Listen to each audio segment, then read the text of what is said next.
So, good evening. My name is Pau Mallol, and I'm the founder of Inkonova. We are a company that develop innovative drones for industrial applications.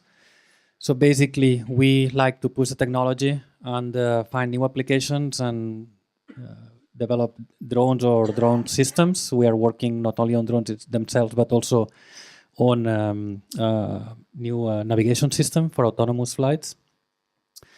So yeah, since it's about robotics, I wanted to basically, for those that doesn't are not familiar with drones or quadcopters, or so I wanted just to mention that it's a pretty simple system from the hardware point of view. Basically, as you see here, you can have, this is a quadcopter case. So you have, in this case, 4 motors that are controlled by one electronic speed controller each. And then they get, obviously, the power from the battery. And then every single speed controller is controlled by the flight controller. And this is where the magic happens, basically. Nowadays, I must say that also speed controllers are becoming more and more getting more attention on the firmware. But here is the brain, let's say. And then you control it through a receiver, which gets the signal from the transmitter of the pilot. This is just in case you have a camera rig. This is a gimbal, so that's completely optional. And GPS is optional as well, unless you want autonomous flights. So it's not that hard, in my opinion, to, I mean, yeah, if you have soldered and so on, the hardware part is not that hard.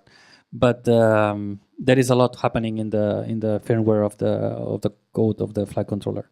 But I just wanted you now to jump directly a bit to what we do in terms of innovation.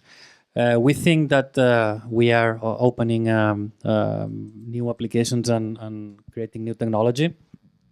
So we started with the consumer drones in 2015. And then in 2016, January, we jumped officially to industrial drone development.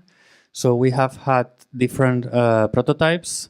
And this is the Teal Ranger, the last the product that we are commercializing now. And the thing is that we are nowadays focusing on drones for mine scanning, for underground mine scanning. And within this market or this application, we specialize on using the drones for inaccessible areas. So ore passes, cave-ins, stopes, areas that are dangerous or really inaccessible for anyone. And we, with a 3D laser scanner, we get a 3D model, a point cloud as a raw data, and then we can do a lot of post-processing there. So in the background, you can see this is a person, for example. This is a point cloud of one of the scans. This is what we sell now, basically. And it has the particularity, all the drones have particularity that have the tilting arms. So the arms can rotate instead of going back and forth like this, moving all the body. The arms can rotate. Yeah, thank you. So we changed the orientation of the rotors to go back and forth, and that allows the drone to fly, horizontal instead of going like that. This also allows to roll. The drone can roll on the ground, saving energy. So it doesn't need to stand there all the time, just tilt the rotors and it rolls. And also we can climb our software firmware can also allow the drone to change the stable position like this, for example, and then it can climb on inclined surfaces. You can check our YouTube channel because there are a lot of videos showing this. For time constraints, I'm not going to show these videos. And then there are we have been working with avoidance system with a small LiDAR. And we have been working with a very big tilt rotor here for up to 4 kilos payload, and a very funny, this is kind of we call it the bug. It's pretty funny how it moves on the ground because this basculates the legs, and you have it there. Unfortunately, I cannot show any videos now. But as I said, our drone right now, our drones can fly, run, and climb. That's the basic uniqueness. Basic, but it took some time to make it anyway, obviously. This is, for example, a scan of a result scan of one of our last missions in Canada. So from here and forward, it wasn't accessible because that was a stope. So we were piloting, sitting here. This is about 4 or 5 meters. And then, yeah, the total height of the scanning interesting area is about 40. So yeah, we were scanning there. And this is the raw data, let's say, is a point cloud. But then you can put it surfaces and you can make a lot of post-processing. And this is a 3D model. And something we are working on is on digitalization of real-time. So this is the same model that we saw before, and we want to actually, instead of flying through the live feed of the FPV that you will see here, which is sometimes hard for the light and so on, we want to digitalize it.